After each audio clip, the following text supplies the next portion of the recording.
Pagi siang hari ini saya ingin sharing kepada saudara, berbeda dengan hari-hari sebelumnya, saya ingin sharing dari skema yang saya akan sharingkan kepada saudara. Tema renungan kita adalah sketsa kehidupan. Kalimat pertama yang saya ingin katakan kepada saudara, yaitu apa? You have a life. Saudara ini memiliki kehidupan, you have a life. Kita ini semua makhluk hidup, betul nggak saudara? Tetapi tidak semua kita itu sadar bahwa kita ini memiliki satu kehidupan yang harus kita jalani. Dan kehidupan ini bukan milik kita, kehidupan ini milik Tuhan. Dan satu kali kehidupan ini harus dipertanggungjawabkan kepada si pemberi kehidupan, yaitu Tuhan sendiri.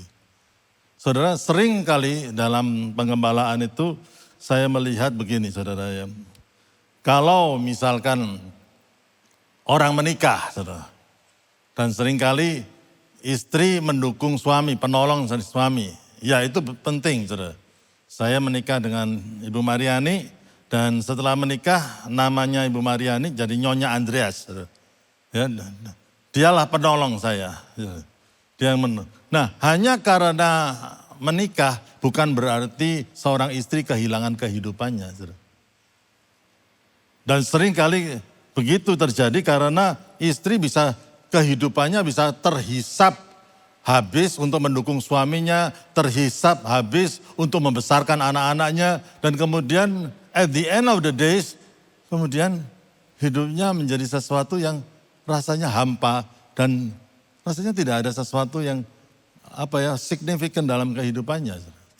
Saudara, istri memang harus mendukung suaminya, tetapi suami juga harus berdiri di samping istrinya sehingga istri bisa memenuhi panggilan Tuhan dalam hidupnya. Amin saudara. Para bapak-bapak setuju saudara? Amin. Cuman 1-2 ya, apalagi yang baru menikah yang baru ngomong amin. Ya, itu saudara. Jadi I will stand by her side, my wife's side, so that she can fulfill God's destiny in her life. Nanti soalnya kalau di kursi pengadilan Kristus kan kita harus menghadap kepada yang menciptakan kehidupan ini. Kita harus mempertanggungjawab secara pribadi. Dan alangkah bahagianya kalau kita bisa menyelesaikan pertandingan kehidupan ini dengan luar biasa. Orang bertanya bagaimana tapi kehidupan kita ini bagaimana kalau kehidupan kita itu amburadul. Kehidupan kita hancur. Nah, untungnya kita perlu punya Tuhan yang luar biasa. Ya, ada lagu yang mengatakan, Thy loving kindness is better than life.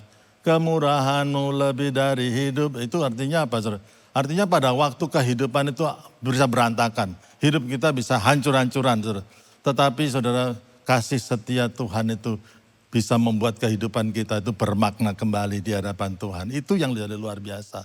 Hidup ini memang kita hidup di dunia ini hidup kita bisa hancur. Iya, tapi kalau hidup kita dibawa kepada Tuhan, maka kehidupan itu bisa dipulihkan kepada Tuhan. There always a new beginning in Christ. Selalu ada permulaan baru di dalam Yesus Kristus. Amin saudara. Ya, jadi ini yang harus kita sadari dalam Tuhan itu.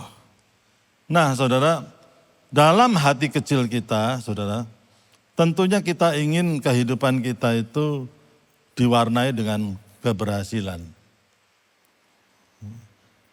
Orang yang mengalami trauma, yaitu dia ingin mengakhiri kehidupannya. Betul bisa terjadi gitu. Tapi secara general dalam kehidupan kita ini, kita ingin hidup kita itu terjadi hal yang positif.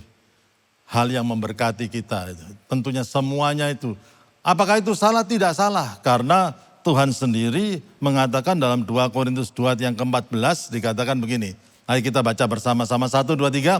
Tapi syukur bagi Allah yang dalam Kristus apa? Selalu membawa kami di jalan kemenangannya. Saya senang dengan kata selalu karena kehidupan kita bisa berantakan. Tapi kalau kita kembali kepada Kristus, Dia mampu untuk memulihkan kehidupan kita itu kepada jalan kemenangannya. Itu yang harus kita sadari dalam kehidupan kita, saudara. Tetapi saudara, kehidupan yang dipenuhi dengan hal yang positif, kehidupan yang ditandai dengan keberhasilan ini, saudara, tidak otomatis datang kepada kita. Memang Tuhan memberikan kehidupan kepada kita, tetapi bukan kehidupan yang berkemenangan. Kehidupan ini dilukiskan sebagai tanah lapang, saudara. Kalau kita tidak mengerjakan tanah itu, tidak akan keluar bunga yang indah-indah. Juga demikian ini dengan kehidupan ini. Kalau kita nggak work out, kalau kita nggak develop dalam kehidupan ini sesuatu yang benar, saudara, maka kehidupan ini tidak menghasilkan sesuatu yang indah dalam kehidupan ini, saudara.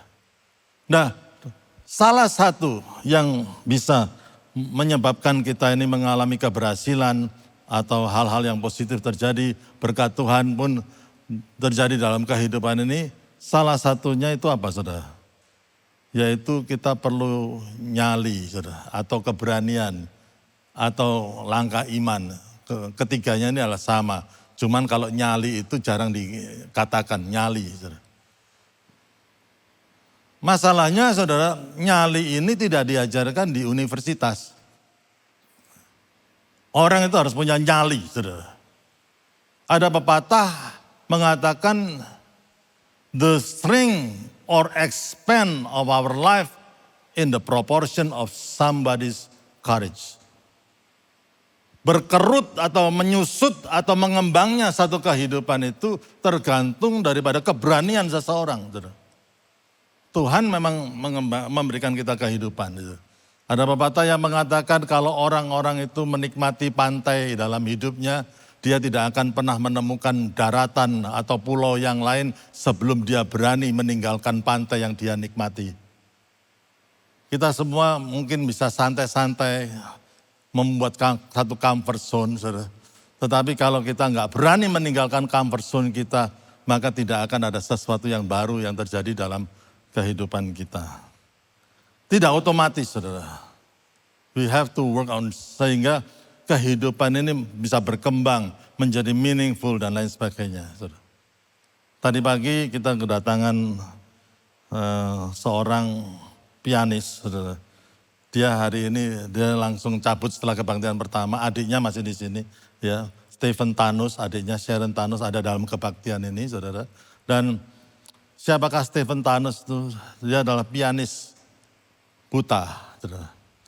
Tapi menjadi seorang yang menjadi pianis yang luar biasa. Dia lulusan daripada Yong Sutoh Conservatory di Singapura, saudara. Dalam waktu pandemi itu, kapan hari itu dia diterima di salah satu konservatori di Swiss untuk S2-nya, saudara. Dan dia menjadi juara 1 untuk menjadi handicap, untuk orang-orang handicap dalam World Competition for Handicap Pianis. Dia nomor 1 di Austria, orang Indonesia.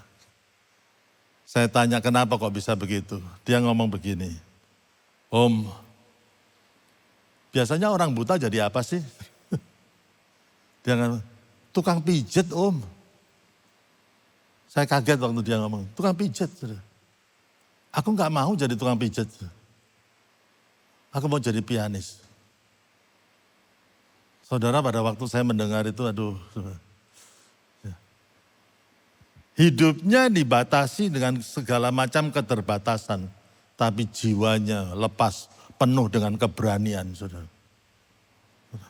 Kenapa dia dari kebaktian pertama ini langsung pergi, saudara? Karena apa? Nanti sore-sore mau belajar naik kuda, saudara. Loh, ya ampun, ya kan ya ampun. Ada yang ngomong ya ampun, saudara. Naik kuda, saudara. Saya aja nggak berani, saudara. Saya takut kalau nanti kudanya naik saya, saudara. Gitu. Bahaya, saudara. Lu bahaya sungguhan. Tapi kok ini berani, saudara. Tapi konon ceritanya dia ngomong gini, kuda itu juga tahu kalau orang itu handicap. Tahu. Dan dia pernah diterapi, karena dia orang handicap ya nggak bisa lihat itu kuda. Dulu pernah diterapi dengan binatang itu bisa lebih dekat dan menyadari keberadaan a handicap person. Loh, saya baru tahu juga gitu, saudara. Itu, saudara. Saudara, how is your life? Apakah kehidupanmu biasa-biasa saja? Apakah kehidupanmu ya begitu-begitu saja bertahun-tahun? Apakah saudara exciting about your life? Apakah saudara sudah puas dengan apa yang kau lakukan dalam kehidupan saudara, saudara? Saya waktu pandemi itu dikagetkan, saudara. Karena kita pun mengalami financial problem dalam gereja ini waktu masalah pandemi.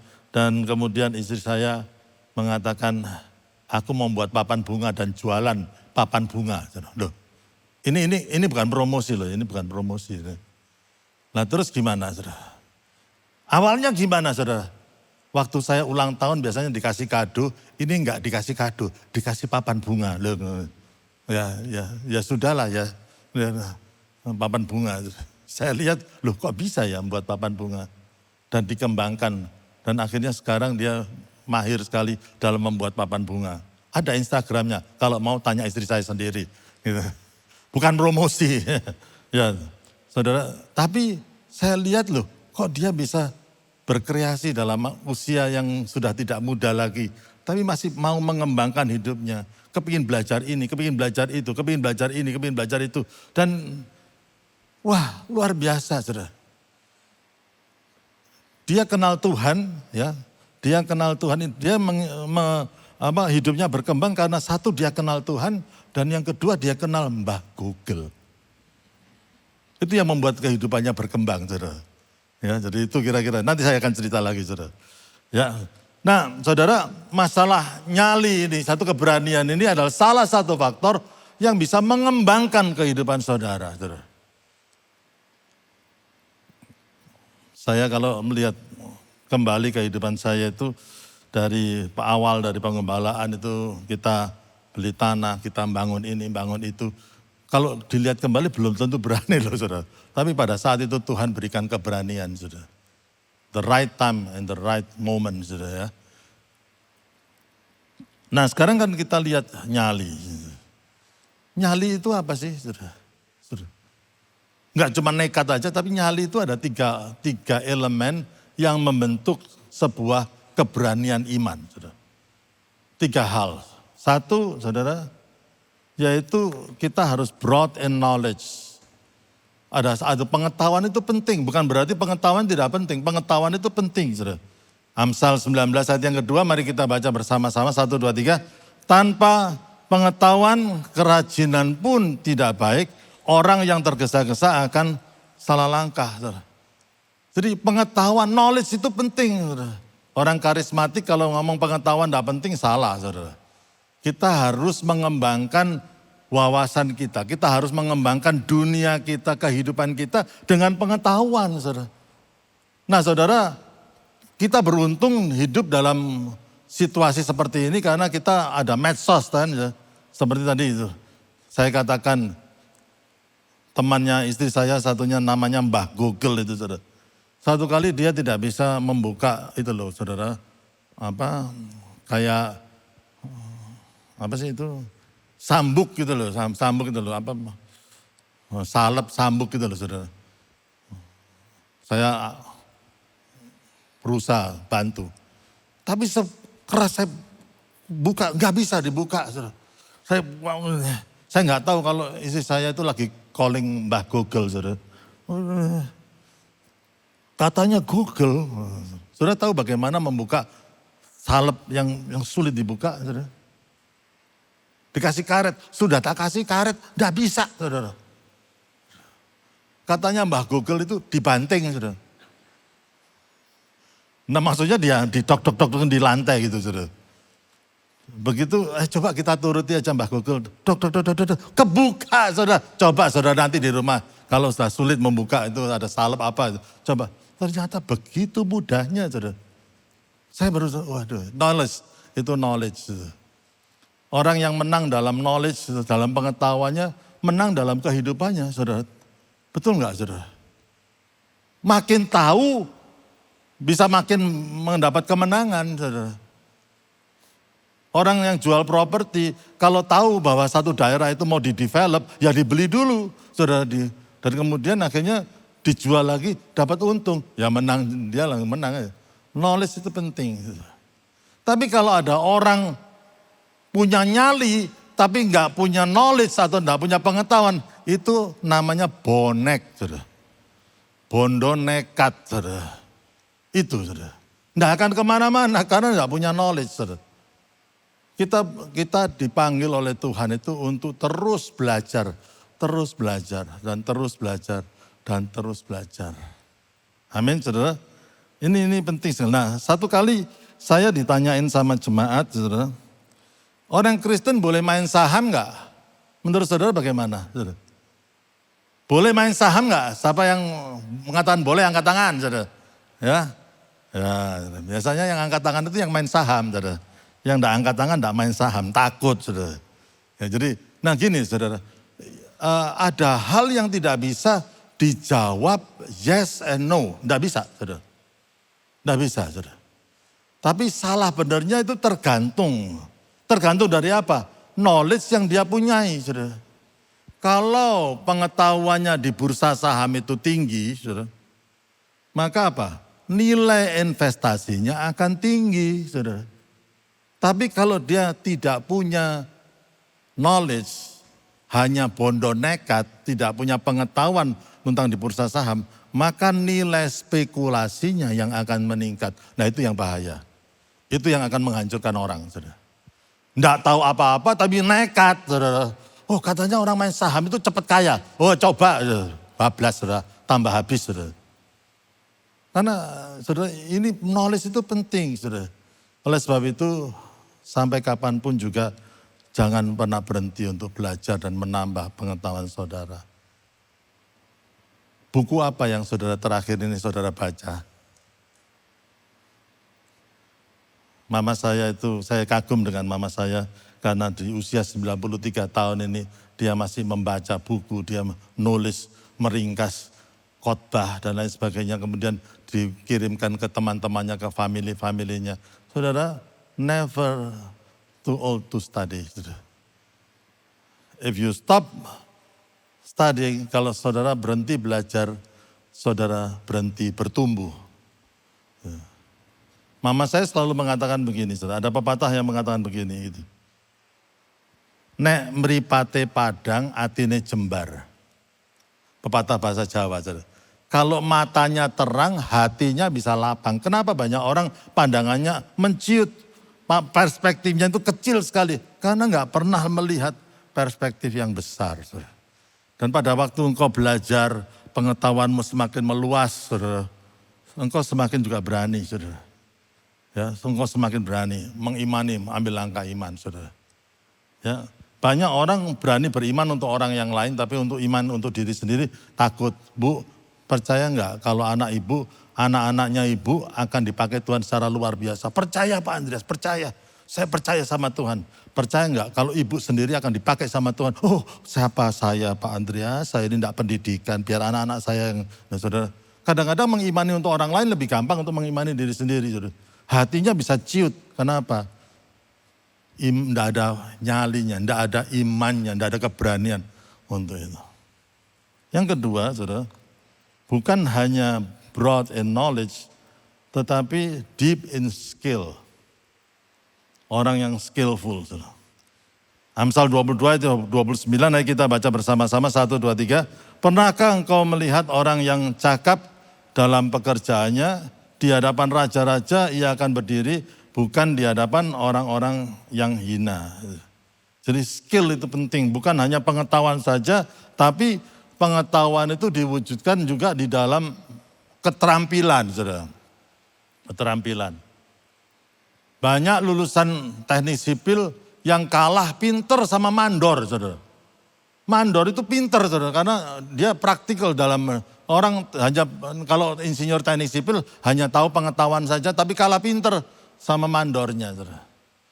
Jadi mari kita belajar juga bukan hanya pengetahuan tapi praktikalnya saja. Saudara. Ini yang disebut experience, ini yang disebut pengalaman itu ini. Saudara semuanya ini. Jadi bukan hanya punya knowledge tapi punya skill. Saudara. Olahragawan semuanya tahu tentang pentingnya knowledge. Saudara. Kalau saudara, siapa yang main tenis, saudara? Main tenis? Ada yang main tenis di sini? Ya, tetap masuk surga ya. Ya. Satu kali saya ngomong gini, olahraga di surga itu cuman golf, saudara. Kenapa, saudara? Karena Mazmur 23 mengatakan ia membimbing aku ke air yang tenang dan rumput yang hijau. Apa itu? Itu lapangan golf. Ya. Dan gadamu dan tongkatmu itu yang menghibur aku. Lah, tongkat apa yang bisa menghibur kita? Kalau bukan tongkat golf. Loh, ya kan? Terus habis kebaktian ada orang yang mengatakan, loh Pak Andreas, masa hanya pegolf saja yang masuk surga? Ini kan ngomong bercandaan. Saya enggak golf loh, apa saya enggak masuk surga? Saya ini main tenis loh. Oh ya kamu tetap masuk surga. Loh tapi kan katanya Pak Andreas tadi hanya pegolf yang masuk surga. Ya kamu masuk surga, kok bisa? Kamu jadi kayak Diku. Itu. Ini jangan dimasukkan hati ini. Ya, ini hanya cuman sekedar jokes ya jadi. Sampai mana tadi khotbah saya jadi? Ya. Saudara, kenapa orang yang ini saya pakai pegolf aja ya, saudara. Kenapa ada driving range? Orang itu punya pengetahuan. Saudara membaca buku tentang golf bukan berarti jadi pegolf yang hebat. Sebelum saudara belajar sampai ke skill, masuk ke dalam skill. Di driving range-nya itulah you make knowledge become muscle. Dari pengetahuan menjadi otot, terprogram dalam otot saudara. Akhirnya skillful dalam memainkan apapun olahraganya. Saudara, itu saudara. Jadi dua hal inilah penting untuk membentuk satu yang disebut nyali, keberanian itu saudara. Tapi pertanyaannya banyak orang pintar, intelligence, pengetahuannya banyak, skillnya juga luar biasa, tapi nggak berani. Ada nggak? Ada orang yang begitu, nggak berani. Kurang satu elemennya, 3 elemen, saudara. Elemen yang ketiga apa? Kira-kira apa, saudara? Karena yang membentuk nyali itu ada yang satu ini adalah purpose in life, tujuan hidup, saudara. Ya. Filipi 3:14, mari kita baca bersama-sama 1, 2, 3. Dan berlari-lari kepada tujuan untuk memperoleh hadiah yaitu panggilan surgawi. Oh, saya tahu saudara belum makan kan, jadi kita lebih semangat lagi. Nanti habis ini kita makan sama-sama. 1, 2, 3. Dan berlari-lari kepada tujuan untuk memperoleh hadiah yaitu panggilan surgawi dari Allah dalam Kristus Yesus. Kata-kata ini ditulis oleh Rasul Paulus bukan pada waktu dia lagi santai di pantai, tetapi ditulis oleh Rasul Paulus pada waktu dia di penjara di kota Filipi. Sebelum masa dia mau meninggal, itu masa-masa terakhir dalam pelayanannya. Dia dibelenggu, kakinya dibelenggu, tapi dia nulisnya, aku berlari-lari kepada tujuan. Loh, lari aja nggak bisa karena kakinya dibelenggu. Artinya apa, saudara? Fisiknya dibelenggu, tapi jiwanya lepas, merdeka.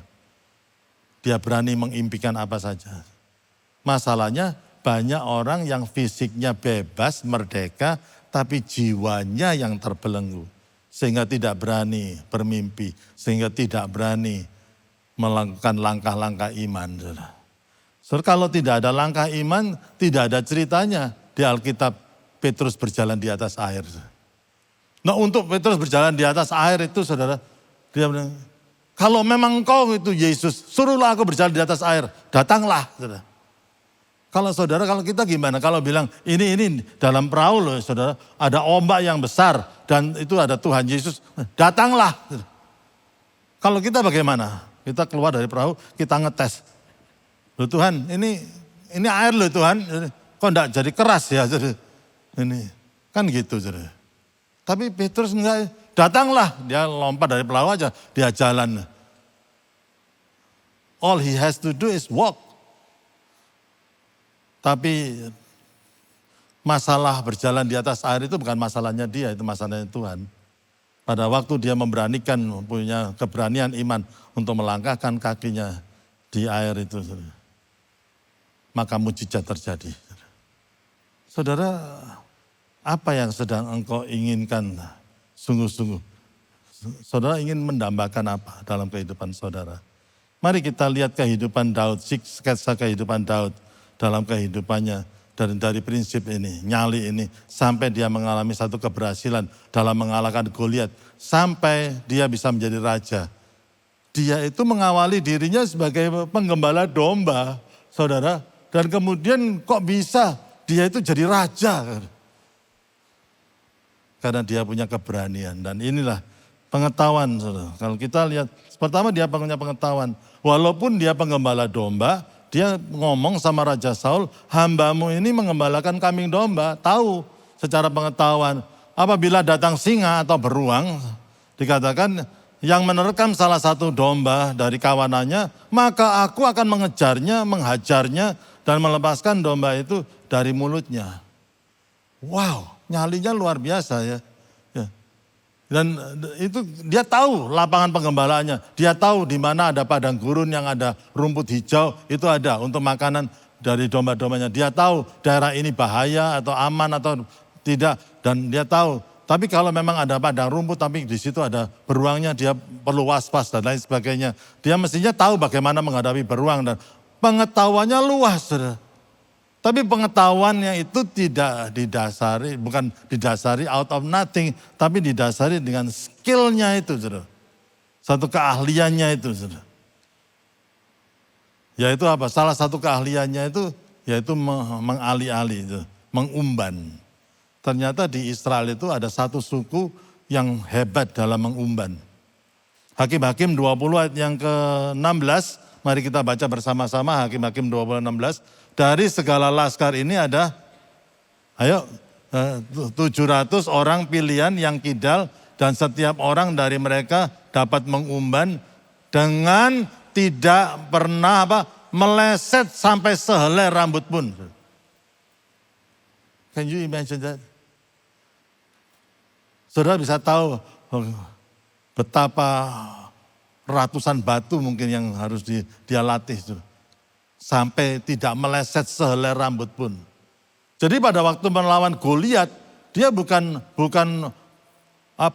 punya nyali aja tanpa skill, punya nyali aja tanpa pengetahuan, saudara. Dia lawannya sama ahli-ahli aja. Dan yang diarah memang apa, saudara? Dahinya Goliat. Dan dia punya tujuan hidup karena Nabi Samuel mendatangi dia dan dia diurapi. Dan dia tahu bahwa dia telah dipilih Tuhan untuk menjadi raja atas Israel. Wow, saudara. Punya tujuan hidup tapi punya skill juga. Saudara. Enggak, saudara, kalau saudara tidak punya skill jangan lawan Goliat, saudara. Bisa habis, saudara. Tapi Daud luar biasa. Dan kita tahu semuanya. Dia kalahkan Goliat. Dan akhirnya kita tahu dalam firman Tuhan, dia menang perang, dia menang perang, dia menang perang. Dia pejuang, prajurit yang luar biasa juga. Dari penggembala domba dilatih kecil-kecil melawan beruang, singa, sampai mengalahkan Goliat, mengalahkan musuh-musuh yang lain. Akhirnya dia menjadi raja atas Israel. Saudara begini ya saudara ya, tidak ada pidato seorang presiden yang mengatakan begini, Bapak Ibu semuanya yang saya sayangi, terima kasih untuk dukungan saudara untuk jadi presiden. Sebetulnya saya tidak mimpi jadi presiden, saya cukup kaget kalau saya dipilih jadi presiden, saya ini kaget loh. Tapi terima kasih untuk dukungan saudara, tidak mungkin ada kayak gitu. Dia sudah mengimpikannya, dia ada impiannya bisa di sini. Dia melengkapi dirinya. Karena mau sebelum jadi presiden itu debat calon presiden. Kelihatan pinter yang mana presiden yang akan dipilih. Saudara dari situ pengetahuannya, skillfulnya. Apakah dia pernah pengalamannya mengembangkan daerah tertentu. Sehingga jadi luar biasa dan lain sebagainya. Saudara semuanya itu. Dan akhirnya itu yang membuahkan keberhasilan dalam kehidupannya. Oke, sekarang next. Ya. Sekarang kita tahu sekarang bahwa nyali itu membuahkan salah satu faktor kita ini berhasil dalam kehidupannya itu yaitu adanya keberanian. Saya interview banyak orang, saya tanya kalau ada businessman yang sukses itu pasti dalamnya itu ada keberaniannya, ada nyalinya itu. Dan itu nggak bisa dipelajari di universitas saja saudara ya, itu lebih daripada itu saudara. Nah, ada purpose of life. Itu. Nah, saudara, saya ingin bertanya kepada saudara,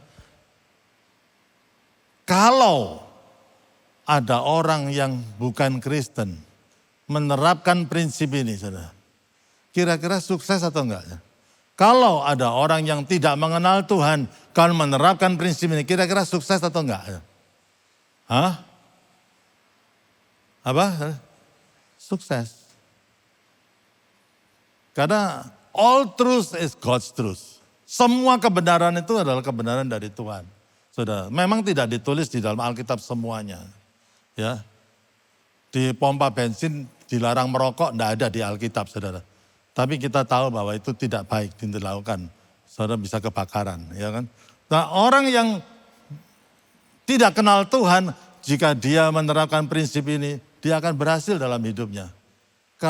Tapi sebaliknya orang Kristen yang menyebut dirinya Tuhan, yang kalau malas-malasan kerja, banyak orang Kristen yang tidak berhasil dalam hidupnya. Nah, itu adalah realita yang kita hadapi. Betul nggak, saudara? Saya rindu, saudara, ya, kita semua yang ada dalam gereja ini memiliki kualitas seperti ini. Sehingga apa? Kalau ada company yang mau cari pegawai yang terbaik itu ada di gereja MDC Masa Depan Cerah. Kalau ada orang mau cari manajer, mereka bisa temukan di gereja MDC Masa Depan di Surabaya ini. Amin, saudara. Jangan sampai orang luar mengatakan, ojo cari orang MDC, males-males. Waduh, saya bisa nanti tidak masuk surga loh, saudara. Tapi inilah yang kita harus mempunyai prinsip ini sehingga kita bisa mengalami kemenangan dalam kehidupan kita, ya. Tetapi apa bedanya kalau orang itu kenal Tuhan dan orang itu tidak kenal Tuhan? Berhasilnya sama-sama berhasil, tapi apa bedanya, saudara? Kalau orang itu tidak mengenal Tuhan, maka endingnya yang akan berhasil, yaitu apa, saudara? Kalau orang tidak mengenal Tuhan, endingnya itu untuk dirinya sendiri, untuk kemuliaan bagi dirinya sendiri, saudara. Dia pikir dia yang pinter, dia pikir itu pengetahuan yang dia pelajari, dia pikir dia yang terampil, dia pikir itu ambisinya. Aku punya ambisi karena ambisiku itu akhirnya aku bisa berhasil dan ini sekarang ya karena semuanya karena aku sebenarnya. Itu sudah. Itu kalau orang tidak kenal Tuhan itu bisa gitu. Nanti saudara. Kalau orang itu kenal Tuhan, saudara, beda, saudara. Bukan kemuliaan untuk diri sendiri, tetapi kemuliaannya itu untuk Tuhan kan, saudara. Kita tahu semuanya ya. Kemuliaannya itu untuk Tuhan. Karena apa? Dia tahu, saudara, sadar bahwa semua itu adalah pemberian Tuhan. Everything in God's favor. Roma 11 ayat 36 bahwa dikatakan bahwa segala sesuatu itu dari dia, oleh dia, dan kepada dia atau untuk dia. Saudara. Dia sadar itu, saudara. Kalau Tuhan kasih pengetahuan yang luas, karena Tuhan berikan intelligence yang cukup pintar. Kalau dia bisa menjadi seorang ahli, dia sadar bahwa Tuhan yang kasih talenta. Saudara. Dan Tuhan yang kasih tujuan hidupnya ini. Sehingga pada waktu ada keberhasilan, dia tidak memegahkan dirinya, tapi kemuliaan bagi nama Tuhan. Karena semuanya itu dia sadar bahwa God's favor. Nah, jemaat itu perlu diingatkan hal ini, jangan sampai kita terjebak kepada yang semula itu, bahwa semuanya itu gara-gara aku. Gitu. Banyak orang yang ngomong begini ya, Tuhan ya Tuhan, tapi aku ya kerja keras kok. Loh iya, saudara harus bekerja keras. Tapi kalau misalkan saudara tidak dikasih kesehatan sama Tuhan juga tidak bisa berhasil. Kalau kita lihat dari perspektif itu. Perspektif kekristenan itu bahwa semuanya itu dari Tuhan, oleh Tuhan, dan kepada atau untuk kemuliaan nama Tuhan.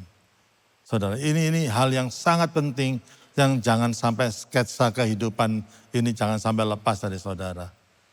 Kalau saudara sukses, saudara bisa mengatakan semuanya untuk kemuliaan nama Tuhan.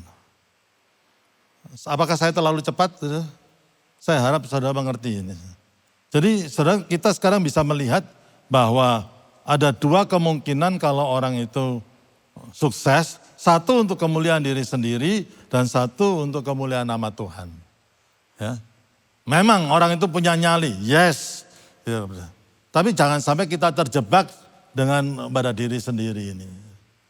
Nah, di dalam Alkitab ini, kalau kita lihat terjebak kepada diri sendiri ini kita terjebak dengan istilah namanya ownership. Seakan-akan kita yang memiliki semuanya.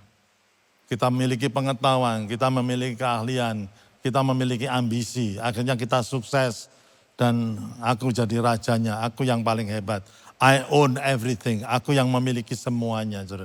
Nah ini yang ini bahaya ini karena ini adalah dasar daripada kesombongan. Dan kesombongan itu yang akan menghancurkan kita.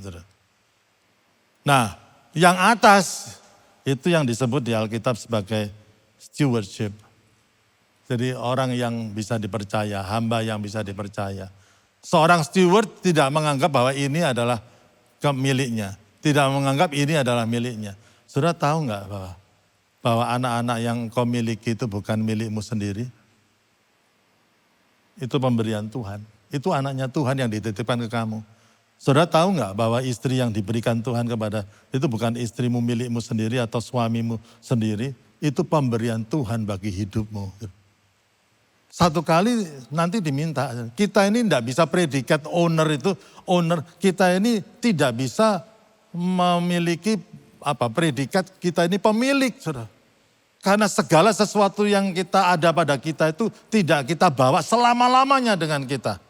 Yang bisa memberikan, yang bisa diberi predikat pemilik itu adanya Tuhan sendiri.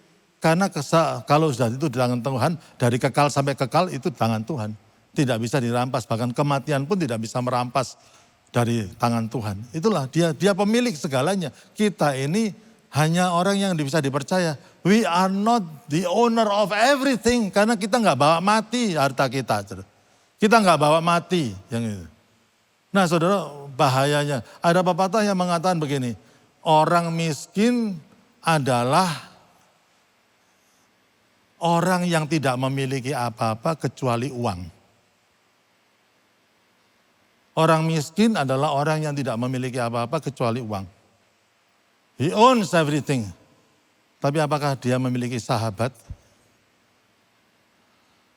yang karib, yang sejati? Hati-hati jangan salah kita mengembangkan kehidupan kita di arah yang keliru. Don't try to climb at the top of the wall only to find out that you have climbed the wrong wall. Jangan sampai saudara punya ambisi mau ke atas hanya untuk menemukan, saudara telah memanjat dinding yang keliru. Segalanya itu, ini berakhir di bumi ini. Ini selama-lamanya ada di surga. Sebetulnya kita dipanggil untuk menjadi penyembah, seorang penyembah itu saudara ini saudara. Seorang penyembah yang benar bukan menyembah Tuhan dengan mulutnya saja. Tapi dia menyembah Tuhan dengan hidupnya. Dia mempersembahkan kesuksesannya. Semuanya untuk kemuliaan nama Tuhan. Nah saudara kalau saudara terjebak di sini saudara. Nanti masa tuanya itu saudara terperangkap dengan insecurity. Rasa tidak aman. Karena saudara tahu bahwa ini tidak akan memberikan jawaban damai dalam kehidupan saudara. Tapi kalau saudara mau mengambil value ini, stewardship, saudara akan menjadi orang yang paling bahagia di dunia ini. Saudara. Karena saudara, this world is not our home. Dunia ini bukanlah rumah kita itu ada di dalam surga.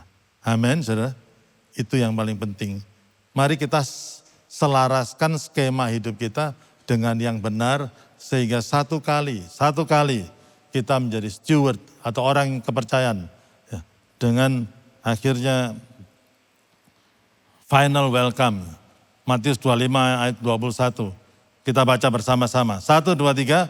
Maka kata tuannya itu kepadanya, baik sekali perbuatanmu, hai hambaku yang baik dan setia. Engkau telah setia dalam perkara kecil, aku akan memberikan kepadamu tanggung jawab dalam perkara besar. Masuklah dan turutlah dalam kebahagiaan Tuhanmu. Saudara, tidak ada sukacita yang melebihi kalau Tuhan akhirnya dalam akhir hidup kita, Tuhan mengatakan, engkau adalah hambaku yang baik dan setia. Turutlah masuk dan masuklah dan turutlah dalam kebahagiaan Tuhanmu. Tidak ada sukacita yang lebih daripada itu, saudara. Kalau kita bisa melihat bahwa hidup di dunia ini sementara dan semua itu dipercayakan kepada kita dan kita gunakan, kita kembangkan untuk melebarkan kerajaannya dan untuk kemuliaan namanya. Kita mendidik anak bukan supaya apa? Kita bermegah atas prestasi anak, saudara. Banyak ibu-ibu, anak-anak dileskan ini yang, anakku les Korea loh, anakku les gitar, anakku les piano loh. Kalau pinter, mamanya yang bangga, saudara. Anaknya yang stres. Betul nggak, saudara? Jadi anak saudara itu bukan milik saudara, saudara. Biarlah anak itu bertumbuh menjadi orang yang sangat memuliakan nama Tuhan. Dan kalau itu terjadi, tidak ada kebahagiaan selain kita bisa mendengar suara Tuhan. You are a faithful servant. Karena kamu telah melakukan segalanya itu untuk kemuliaan nama Tuhan.